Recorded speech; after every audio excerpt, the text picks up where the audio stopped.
More solidarity and commiseration for Kaduna bombing victims as Army begins probe.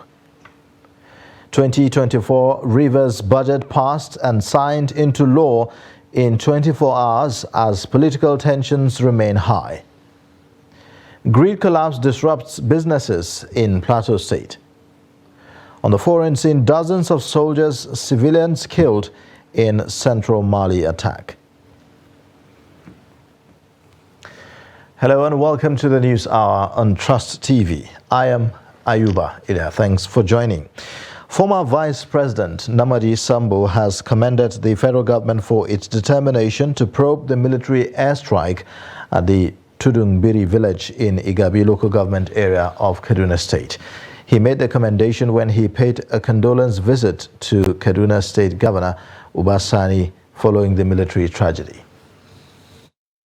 Sambo, who was also a former governor of the state, said a profile investigation into the Tudunbiri bombing incident will not only identify the cause of the accidental bombing, but also ensure that such mistakes do not occur in the future. While commiserating with victims and members of Tudunbiri community, Sambo commended the Governor Sani and President Bola Tinubu for their prompt response and support to the victims so far, as well as ensuring that all victims are well compensated. We are here this morning to commiserate and extend our sincere condolences to His Excellency, the Executive Governor of Kaduna State and the good people of Kaduna State, and indeed all Nigerians, on the unfortunate incident that occurred at the burning Biri. And I pray that Almighty Allah will grant Al-Jannah Firdaus for those that have lost their lives, and those that got wounded will get well soon.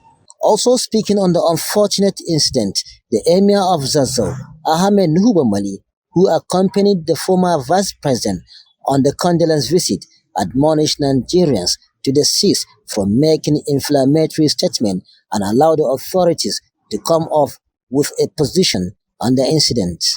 I think His Excellency, the Vice President, has spoken so well, so eloquently on this matter, and we share the same view that independent inquiry will be made, which His Excellency the Governor has confirmed, and also the President himself. So we are optimistic and we're hopeful that this will be done within a very limited period of time. On his part, Governor Sani expressed optimism that victims of the military airstrike will get justice and be adequately compensated by the federal government. Most importantly, President Aswaji Ahmed Tinubu have assured everyone, and he shown leadership in what happened by initiating investigation and probe into the incident. The accidental bombing claimed over 85 lives and left several others injured. Bella Musa, Trust TV News, Kaduna. Meanwhile, the Defense Headquarters says it has opened an investigation into the December 3rd accidental bombing of the Tudunbiri community in Kaduna State, which claimed over 100 lives. The Director of Defense Media Operations, Major General Edward Buba, in an interview said that the investigation panel has 8 senior officers. This was as the leadership of the Tudunbiri community in the Igabi local government area of Kaduna State disowned claims that the community had filed a 33 billion naira lawsuit against the federal government. This development is coming days after public outcry over the incident, which stakeholders calling for full-scale investigation into the bombing incident. Now, Islamic clerics from Nigeria's northern region, under the aegis of the Supreme Council for Sharia in Nigeria on Thursday, met with the Chief of Defense Staff, General Christopher Musa, behind closed doors over the recent accidental bombing in Tudunbiri area of Kaduna State. Speaking when the clerics led by Bashir Aliyu Umar visited him at the defense headquarters Abuja, the defense chief vowed that the military had already swung into action and will get to the root of the matter. The military chief assured the council of their the undoubting commitment to ensuring peace in the country, adding that the recent incident was unfortunate and highly regrettable. He also pledged to avoid future occurrence. In his reaction, leader of the delegation of the Islamic clerics, Bashir Aliyu, lauded the CDS for showing empathy during the accidental airstrikes. According to him, the CDS leadership style has shown visible and positive changes in the entire security architecture of the country. Rivers State Commissioner for Justice and Attorney General of the state, Zaccheaus Adango, has resigned his appointment as the State Commissioner of Justice. Adango, in his letter of resignation dated November 14, 2023, was addressed to Governor Sim Fubara, citing personal principle. The resignation of the commissioner comes on the heels of the demolition of the State House of Assembly at the instance of Governor Siminalayi Fubara and presentation of the State Appropriation Bill by the governor to 4 members of the State House of Assembly led by Edison Ehi. Now, in another twist to the ongoing political crisis in Rivers State, the Martins Amewule-led Rivers State House of Assembly convened a sitting on Thursday after the demolition of the assembly complex by the state government. The Amewule group held a plenary session at the auditorium of the assembly quarters on Aba Road, despite a restraining court order.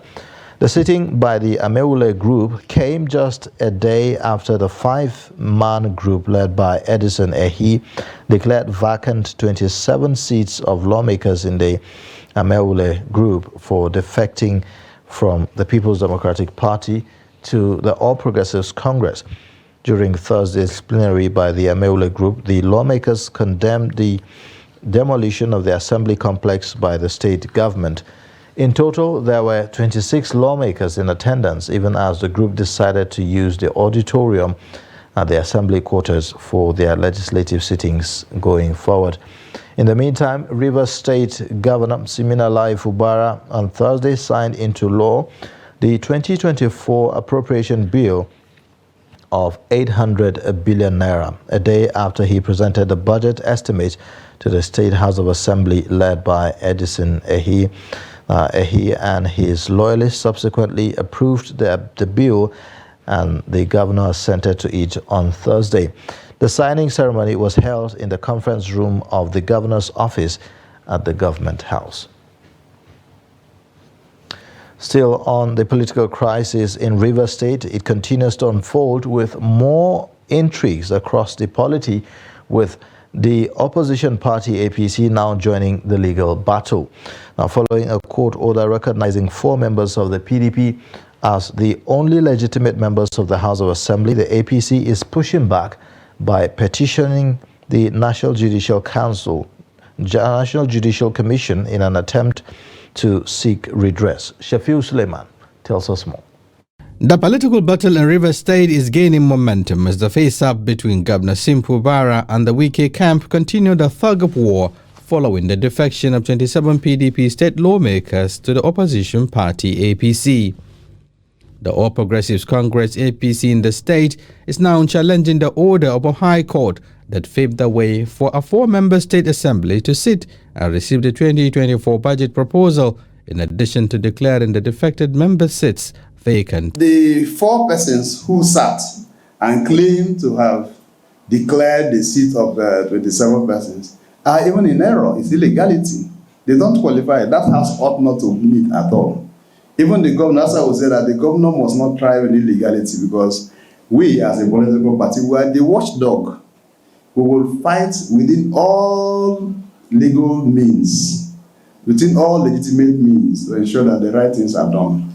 While blaming the raging political crisis in the state on Governor Sim Fubara, the Rivers State APC described both actions taken by the governor faction of the PDP and the court order as unacceptable, stating that the party will challenge the outcome through a petition to the National Judicial Council (NJC). As a party, it is clear to say to you that we will petition. In fact, I had given instruction to the legal advisor of our party at the state level to petition the judge before the NJC, because that is what it is. The judge will petition for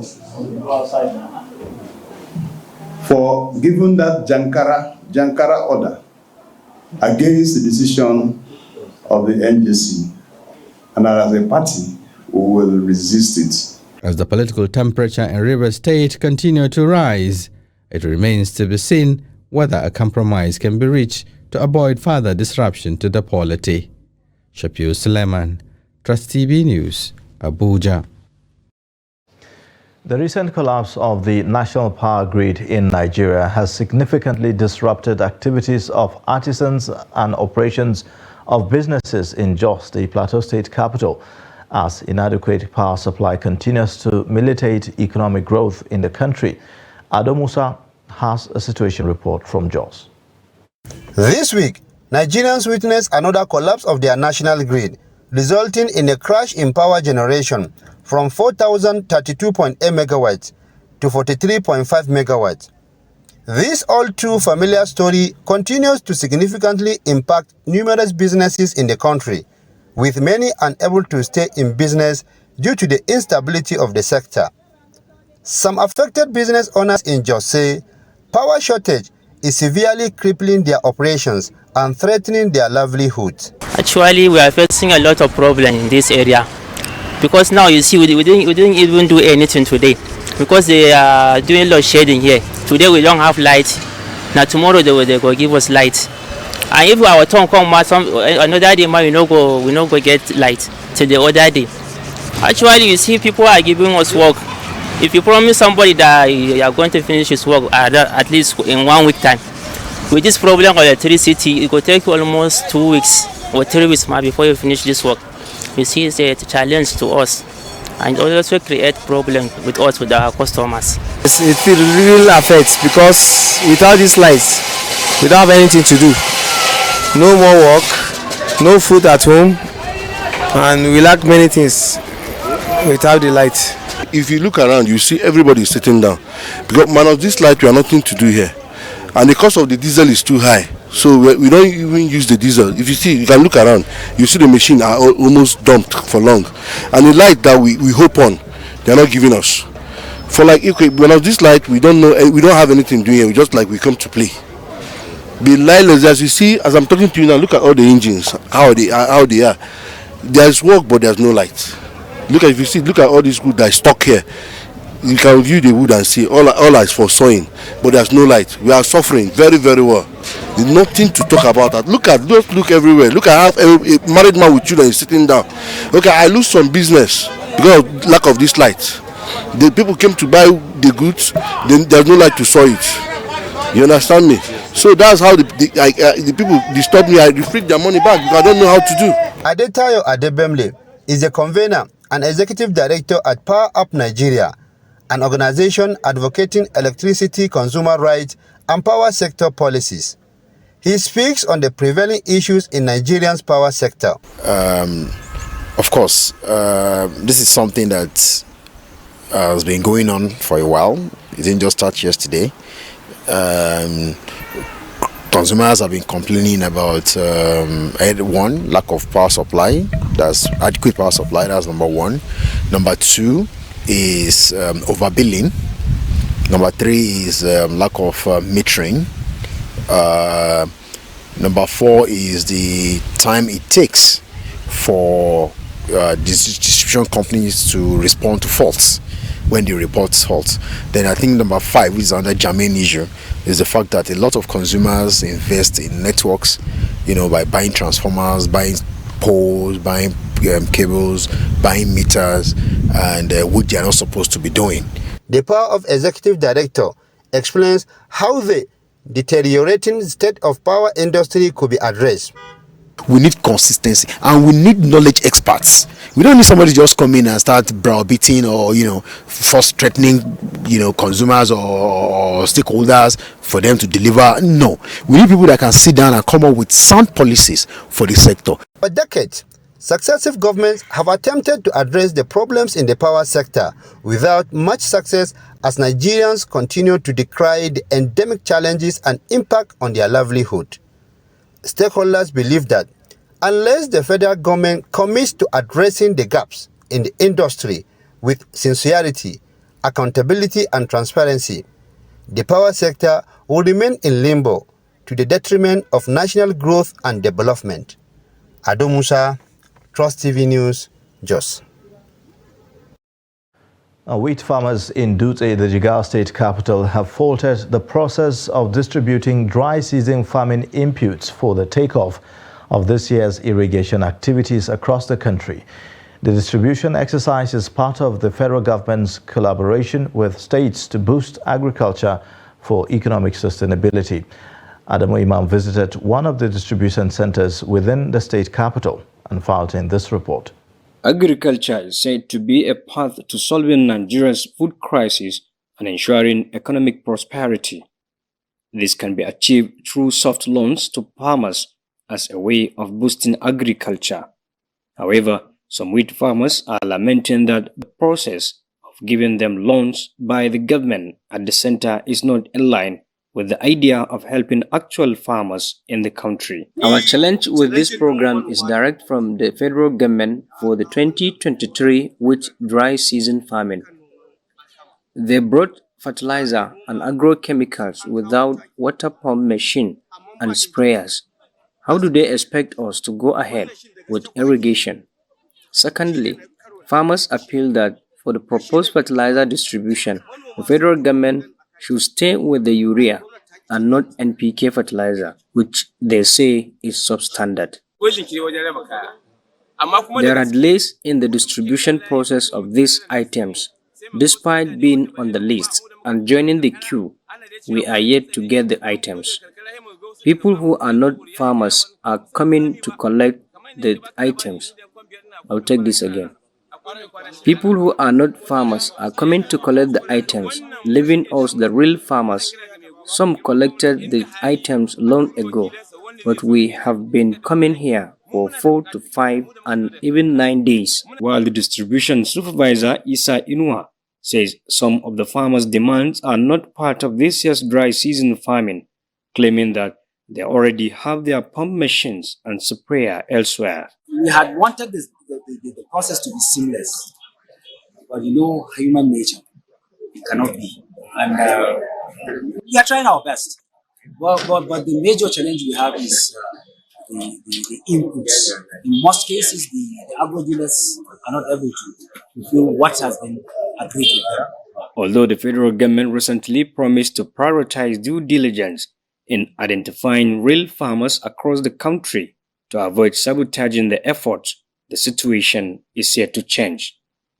Adamu Imam, Trust TV News, Jigawa. Crops worth millions of naira at the Daberam irrigation site in Daura local government area of Katsina state may be destroyed by a strange disease. The crops shrink and dry before they mature for harvest.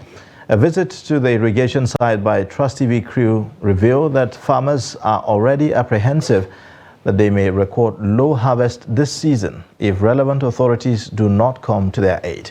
Abdullahi Amadi tells us more.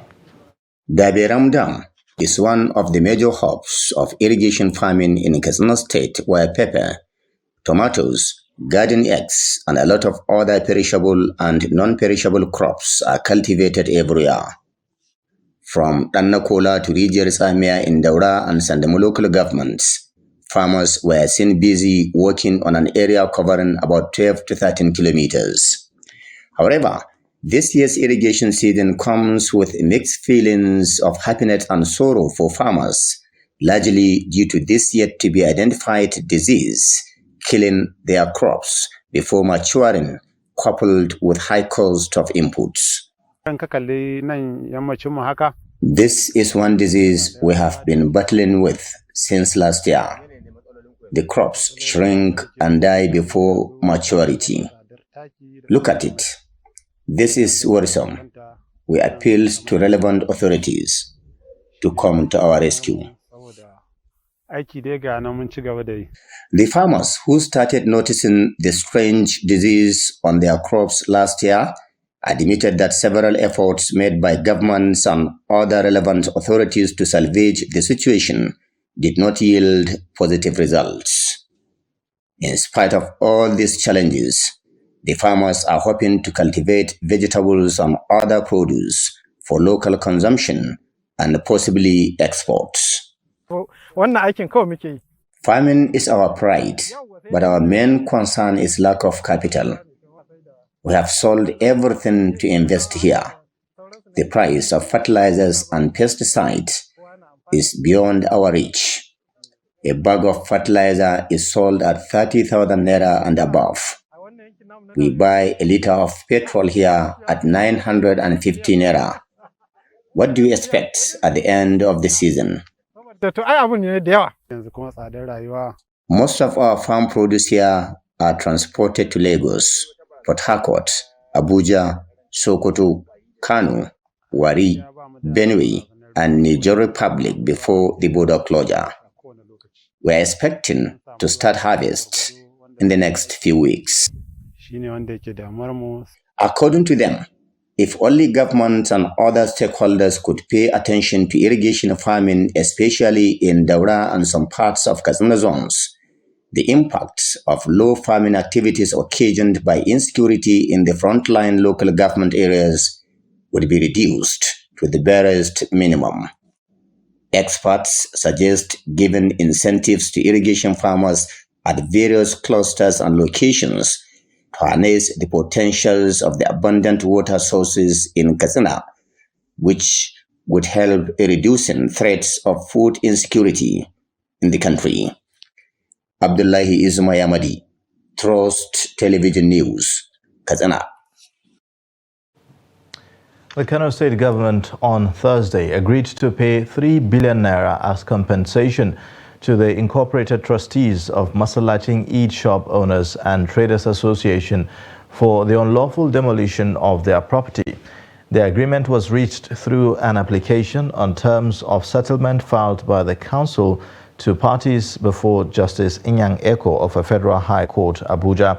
Following the demolition of the shops on Governor Abba Yusuf's order, 56 applicants on behalf of the association had filed the suit in the Kano division of the court.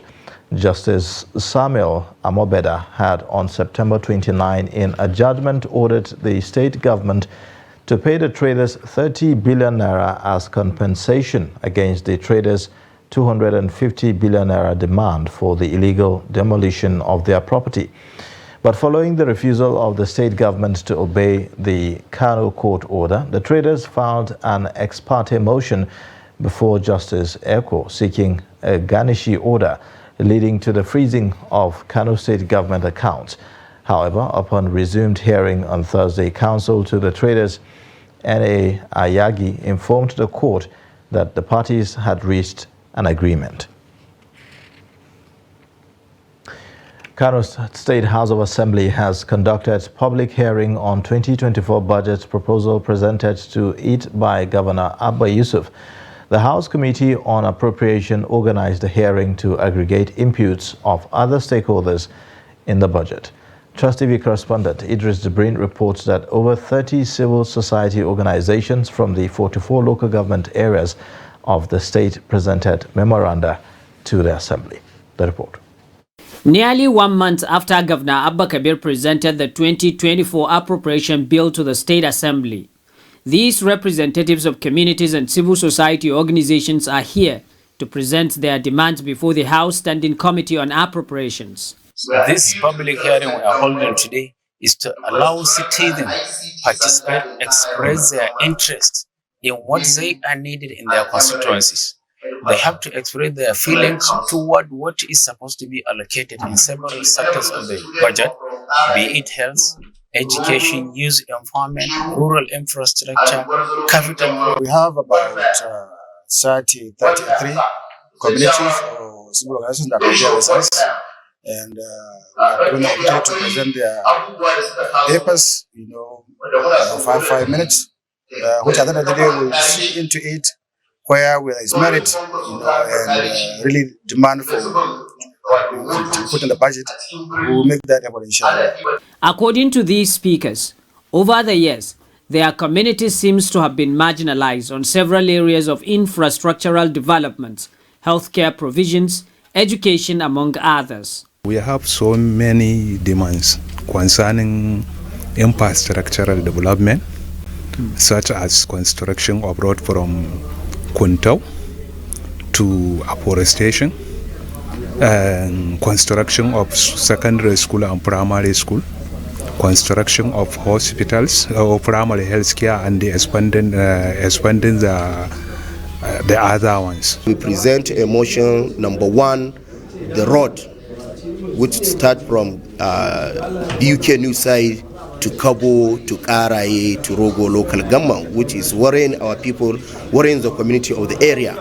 Others are demanding an adjustment from the earlier proposal from the Ministry of Justice and some other special sectors of societal development in Kano. We are advocating and doing the attention of the Kano State House of Assembly to consider the unfunding of the Ministry of Justice, as well as Kano State Public Complaint and the Anti-Corruption Commission. Because of this poor funding, it hijacks the activities of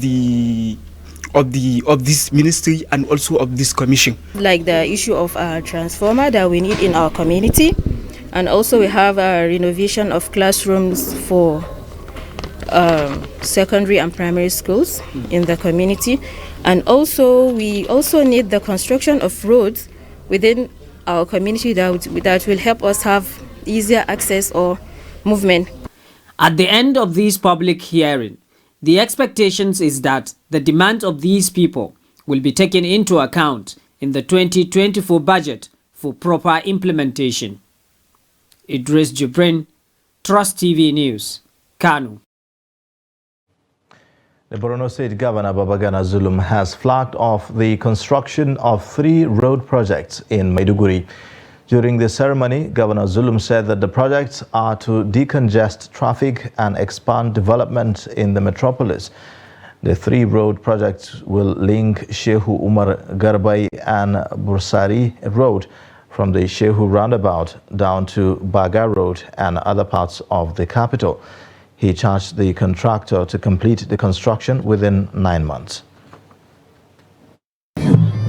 In fulfillment of our electioneering campaign promises to ensure urban renewal in some cities in Borno State, today we are flagging up the dualization of Shehu Umar Garbai Bursari Road from Shehu roundabout to Songhai to link Baga Road at State Mechanical Workshop, Shehu Sandakora from Monday Market roundabout to Copper View, through the roundabout and Sultan Bayrari Road.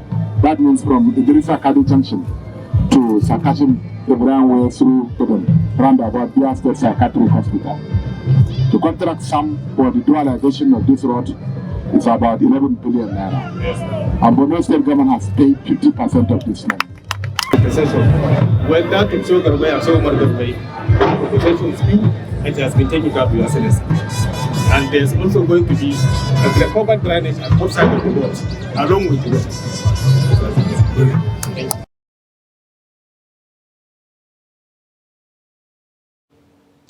You're watching the News Hour on Trust TV. Coming up shortly,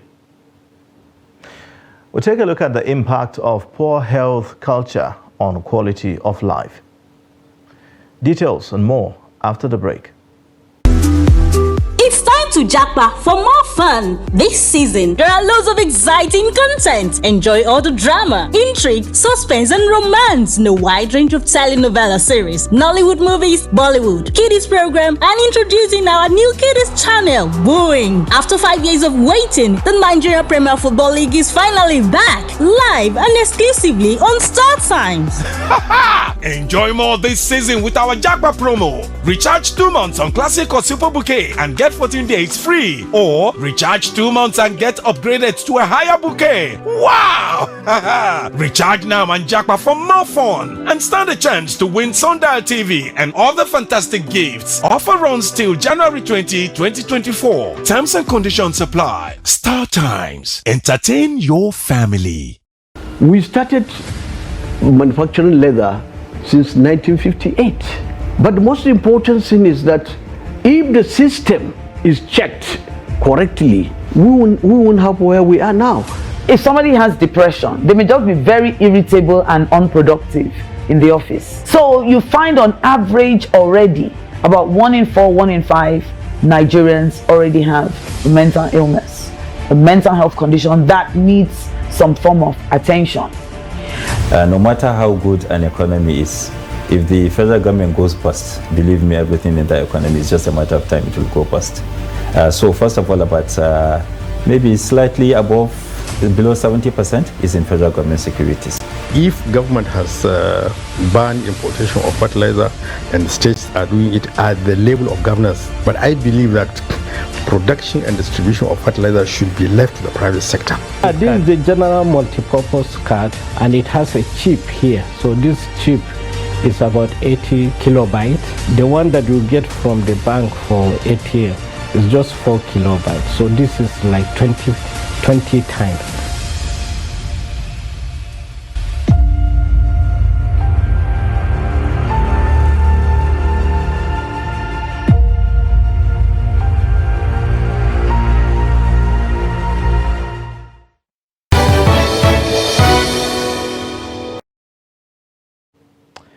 Thanks for staying with us. You're watching the News Hour on Trust TV. Here's a reminder of our main stories.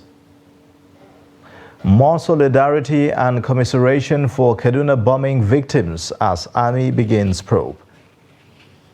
2024 Rivers budget passed and signed into law in 24 hours as political tensions remain high.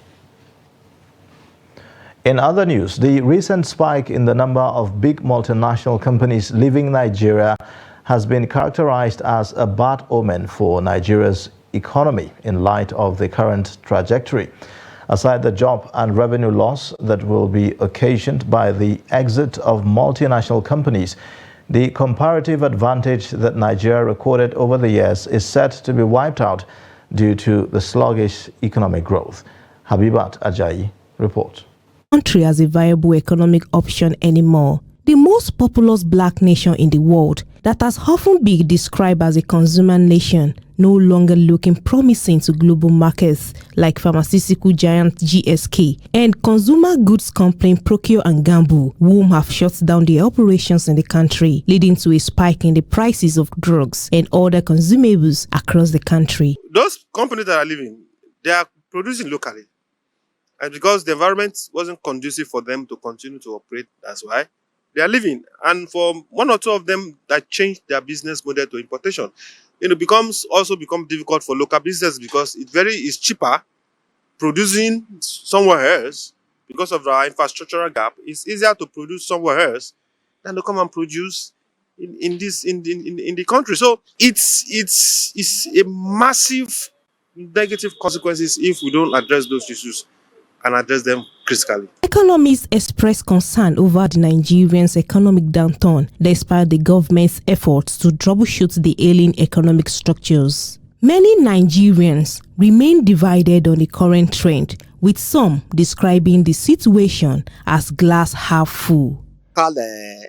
Companies, give them money, empower them so that we'll embrace our own, and that's all. It's very simple. We have our own local. We don't need the foreign one to do it for us. That's a very serious effect because it doesn't speak well of us, allowing them to go. Though it is because of the economic downturn. So, in fact. So you cannot, I mean, look, money is a very rational and you cannot beg people to stay. People are going to take a rational decision. What we need to do country is look inwards and out the mess that has been created. We need to get the structures in place. We need to get our legal systems, our economics in place. Because without getting all those fundamental, attracting foreign investors that are very particular, having processes and transparency and corporate governance practices, without all those concerns, it's going to be very to attract foreign investors. Why would I bring in my money to Nigeria if I can go to a nearby country that has a stable?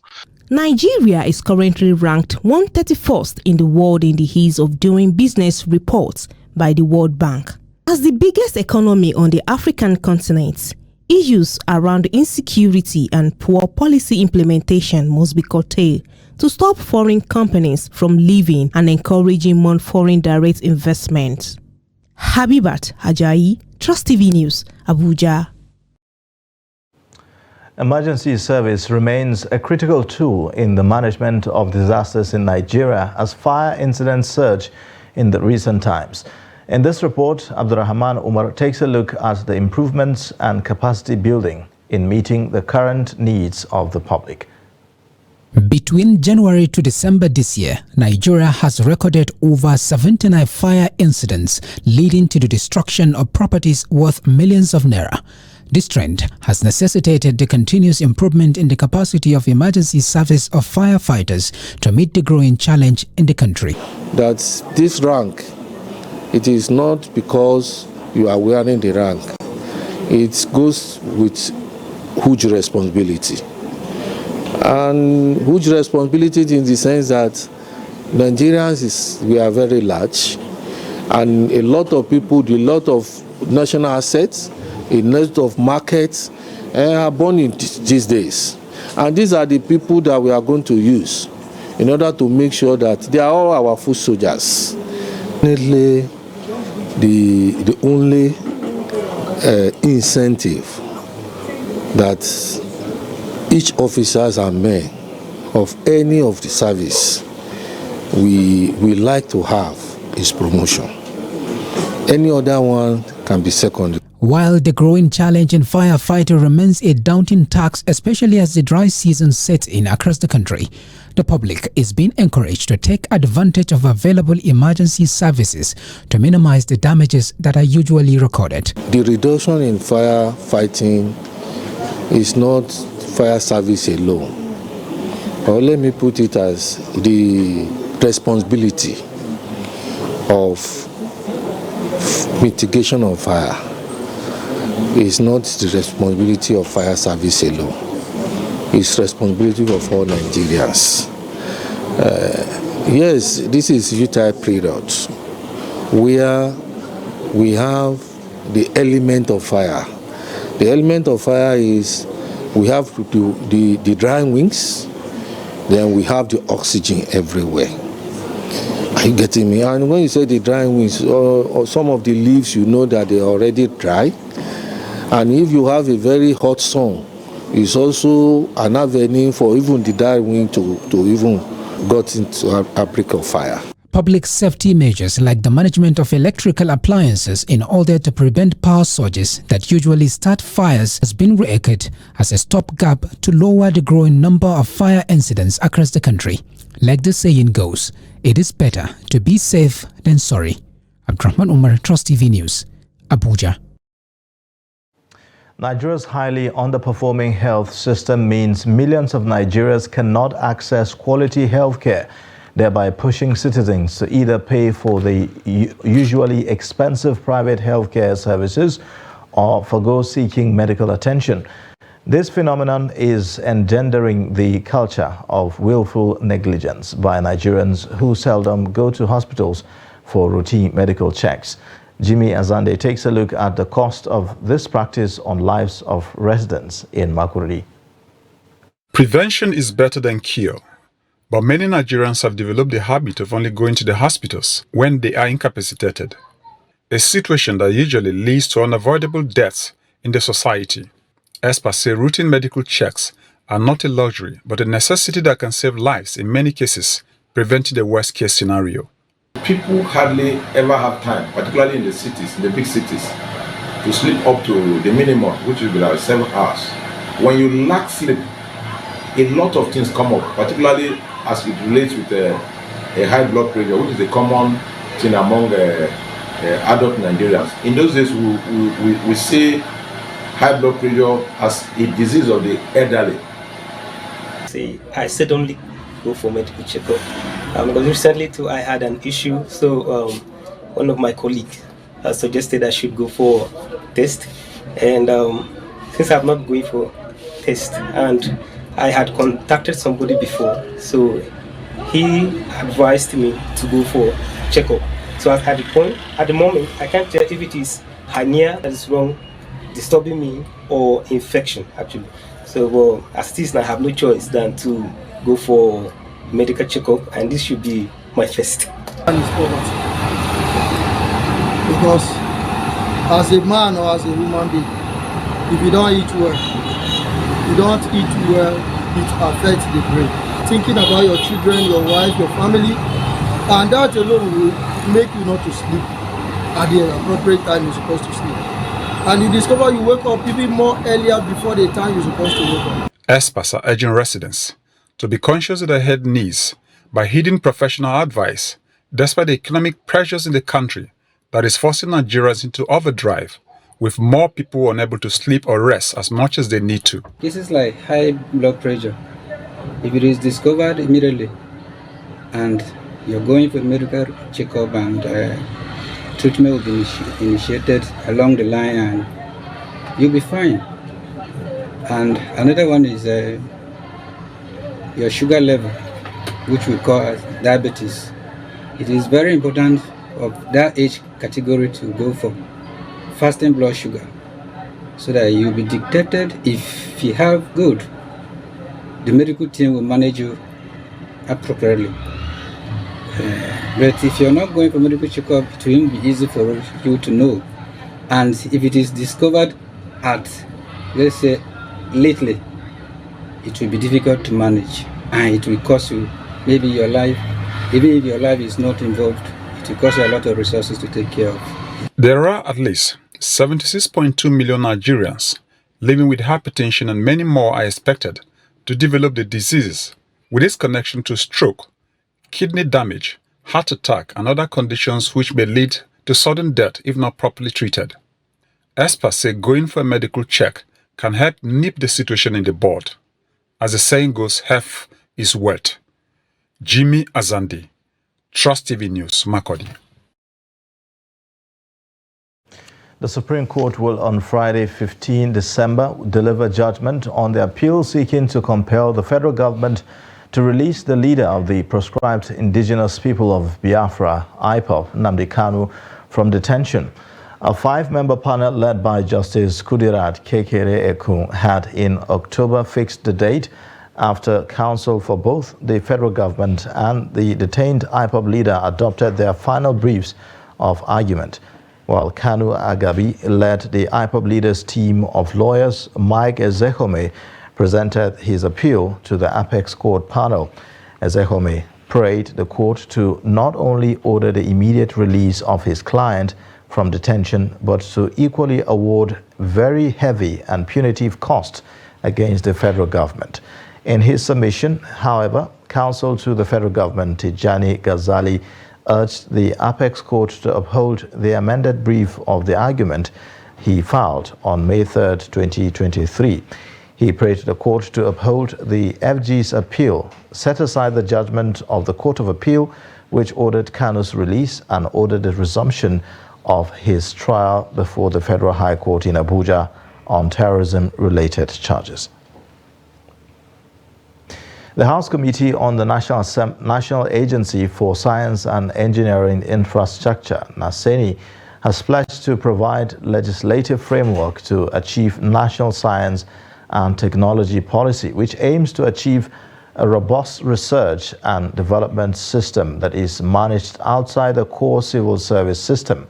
Chairman of the committee, Taufik Aji Lesoro, made this known during the committee's inaugural meeting in Abuja. The report. Ajeli Soro said his committee is committed to ensuring the entrenchment of new research and development in Nigeria using an open, consistent, accountable and complete research management system. This, he said, will encourage the National Agency for Science and Engineering Infrastructure to conduct further research into other sectors that will positively impact the socio-economic life of the country. The committee will vigorously enjoin the agency to do more in their research into defense and security sector, agricultural sector, and infrastructure sector, which in turn will save and bring in the much needed foreign earnings that will impact positively in the socio-economic development of our nation. Meanwhile, the House of Representatives Committee on Public Procurement has pledged to intensify its oversight functions to strengthen the Bureau of Public Procurement to build and sustain efficient procurement in the public sector. The committee stated this during the adoption of the Bureau's 2023 budget performance and its 2024 budget proposal of 2.2 billion naira. Chairman of the committee, while pledging the Parliament's readiness to provide the needed legislative support to the Bureau, is seeking continuous cooperation to eradicate corruption in the country. The committee will intensify its oversight function with the aim of strengthening the Bureau to build and sustain an efficient procurement system that meets international best practices. The Committee on Public Procurement has a vital role to play in the eradication of corruption in the country, as most of the corruption cases in the country can be traced to procurement processes. While I commend the already existing cordiality, let me reiterate the need for continuous cooperation of the Bureau of Public Procurement to enable us work harmoniously to ensure that all MDS observe due process, transparency, accountability in the procurements of goods and services, to ensure that all taxpayers' money are accounted for and spent judiciously. The committee believes that an efficient procurement system will create wealth and opportunities for Nigerians. We'll now take a quick break. The news continues shortly. Join us again. Should I keep quiet? And then we kept saying, can't we teach these people basic business, not hustling? Teach our people entrepreneurship, not hustling. Go to China, Guangzhou, different districts. They can turn fair. Am I saying what you don't know? So this about this thing. Yeah, but this time around we are talking about appointment of ministers, where there is an express provision in the constitution as regards that. Let's come to appointment. You know, it is the status of FCT that the constitution has made is too complicated for people to understand. However, if you are to go backwards and do a kind of audit, you will be shocked to find that the resources so far expended on the SDGs far outstrips the achievements face to face. Most of the time when you are involved, it's difficult for you to draw back and have a holistic view. Because what? Sentiment would always come to play, because all of us would definitely, I had, like I told you yesterday, I was 100% convinced that you cannot say you are qualified without bringing any document.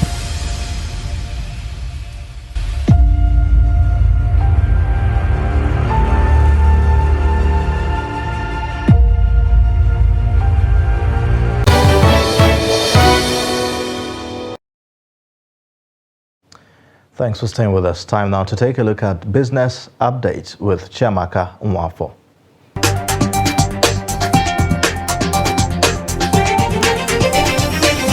The World Bank has disclosed that Nigeria was the top recipient of its fresh loans in 2022, with about $2.9 billion released to the country. According to its international debt report for 2023, Nigeria was followed by Tanzania, which got $2.7 billion in the same year. In a statement announcing the publication of the report on Wednesday, the World Bank warned that the poorest countries are at risk of debt crisis due to the surge in global interest rates. Data from the External Debt Stock Report of the Debt Management Office, DMO, shows that Nigeria owes the World Bank a total of $14.51 billion as of June 30th, 2023. The Bretton Woods institution said rising interest rates have made all developing nations more vulnerable to debt.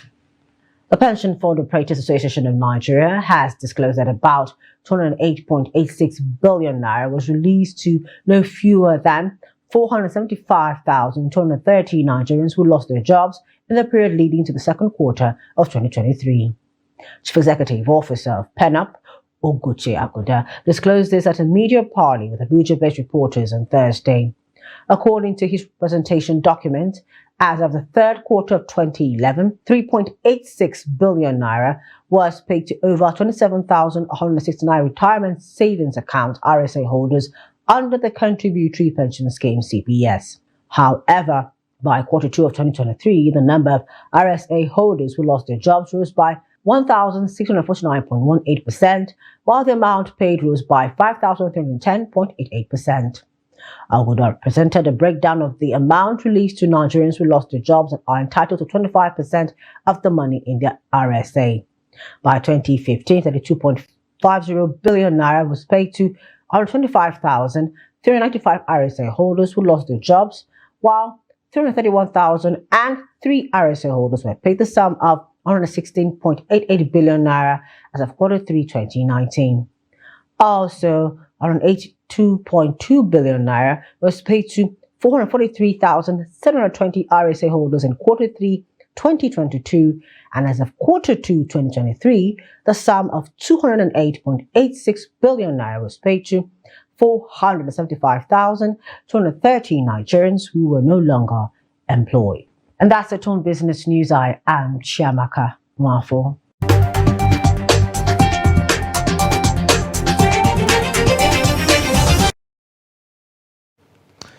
On the foreign scene now, Somalia, a country striving to rebuild its economy after years of conflict and instability, is looking to bolster bilateral relations with Nigeria for collaborative economic partnership.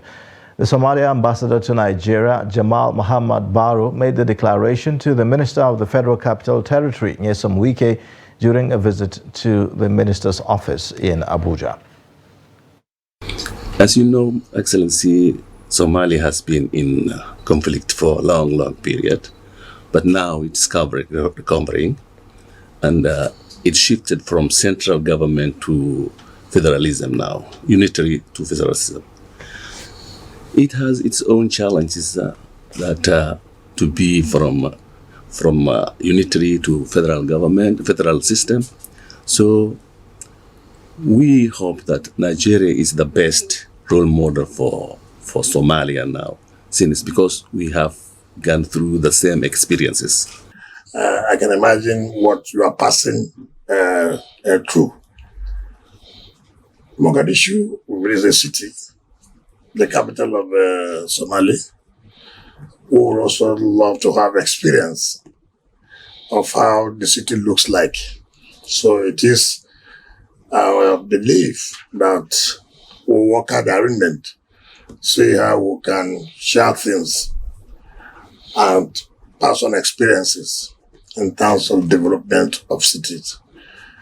We will immediately call for a file so that you can have your personal plan to be able to build your own chancellor. It's unfortunate that that has been there. I can assure you that after this discussion, I will call for a file. Thank you. An attack in central Mali blamed on terrorists this week left dozens of soldiers and civilians dead, local sources said on Thursday. However, the Malian army only reported that it had repelled a terrorist attack on the Farabougou camp on Tuesday without mentioning casualties. Central Mali is a hotbed of the violence that is plaguing the Sahel region. As elsewhere in the country, gathering and verifying information is complicated by the difficulty in accessing remote sites or independent sources. The Mali authorities, dominated by the colonels who took power by force in 2020 are reluctant to talk about losses suffered and claim to have the upper hand over the armed groups. A local politician speaking on condition of anonymity for his own safety told AFP that the attack on Farabogu left around 60 soldiers and civilians dead. He also reported that some people were missing since the attack. A Tanzanian student initially reported to have been taken hostage by Hamas in Israel has been confirmed dead by the Tanzania's government.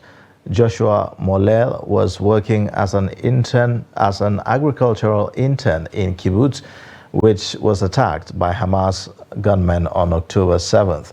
Tanzania's foreign minister, January Makamba, says that Molel was killed immediately after he was taken hostage.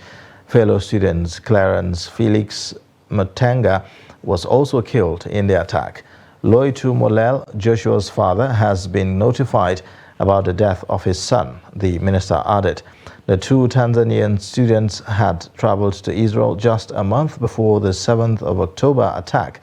It was initially reported that they were among the 240 people taken hostage by Hamas. Dozens of residents of kibbutz Nahal Oz were among the 1,200 people killed by Hamas fighters. Since then, some 18,600 people have been killed in the Israeli operation in Gaza, Hamas says. And in sports news, basking from the euphoria of winning the CAF Football of the Year prize, Super Eagles forward Victor Osimhen says that the Nigerian side are in high spirits for the delayed 2023 Africa Cup of Nations AFCON. Osimhen broke a 24-year jinx to become the first Nigerian to win Africa's most coveted individual prize since 1999. Buoyed by that win, the Napoli star says that the Super Eagles will do well when the competition begins in Cote d'Ivoire next month. Nigeria last won the competition in 2013, having clinched the continent's top gong in 1994 and 1980. The Super Eagles are in Group A of the competition alongside the host Cote d'Ivoire, Guinea and Equatorial Guinea. With 10 goals in the qualification race for the tournament, Osimhen, who beat Egypt's Mohamed Salah and Achraf Hakimi of Paris Saint-Germain to win the CAF award, is optimistic that the Super Eagles have all it takes to conquer Africa next year. Rebecca Welch will become the first female referee of the Premier League match after being appointed to oversee Fulham's game against Burnley on December 23rd. Welch became a referee in 2010, combining the role with her job in Britain's National Health Service. In 2021, she was the first woman to be appointed to referee a match in the Football League when she took charge of the fourth-tier fixture between Harrogate and Port Vale. Welch was also the first female official to referee matches in the Championship and third round of the FA Cup. Last month, she became the first woman to act as fourth official in a Premier League game as part of the team for Fulham's match against Manchester United. Welch has also taken charge of several high-profile women's fixtures, including games at the 2023 Women's World Cup. And that's a wrap on the News Hour for tonight. You can watch more via all our social media platforms and also on our YouTube live stream. I am Ayuba Ilya. Thanks for watching.